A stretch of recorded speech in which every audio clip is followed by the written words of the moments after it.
2 வருஷம் முன்னாடி நான் வாங்கி வச்ச இந்த பெரண்டை செடி வந்து ஃபைனலி இந்த வருஷம் தான் எனக்கு சம்மர்ல வந்து இந்த அளவுக்கு வளர்ந்துருக்கு.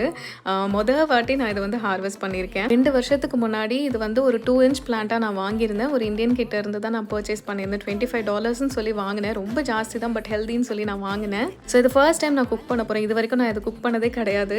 இது வந்து அம்மா ரொம்ப பயமுறுத்தி இருந்தாங்க. ரொம்ப அரிப்பெடுக்கும் கை. அதனால பார்த்து பண்ணுன்னு சொல்லியிருந்தாங்க. ஸோ கிளவுஸ் யூஸ் பண்ணி தான் நான் பண்ணேன். சைடுல இருக்க நரம்பெல்லாம் ரிமூவ் பண்ணோம் அப்படின்னு சொன்னாங்க. ஸோ நான் வந்து நிறையவே ஓவராக க்ளீன் பண்ணிட்டேன் போல். ஃபைனலி எனக்கு இவ்வளோண்டு தான் குவான்டிட்டி கிடச்சிச்சு. சரி பரவாயில்லன்னு சொல்லிட்டு அதே தான் நான் குக் பண்ணேன். பார்த்தா எங்கள் அக்கா ஃபோன் பண்ணியிருந்தா. அவள் ஒரு ரெசிபி சொல்லியிருந்தா, தேங்காய் சின்ன வெங்காயம்லாம் போடு, புளி நிறைய வச்சு பண்ண நல்லாயிருக்கும்னு சொன்னால். ஸோ எங்கள் அம்மா ரெசிபி கொஞ்சம், எங்கள் அக்காவோட ரெசிபி கொஞ்சம்னு சொல்லிட்டு எல்லாம் போட்டு பண்ணேன். ஃபைனலி அது வந்து பருப்பு துவையல் மாதிரி தான் வந்துருந்துச்சு.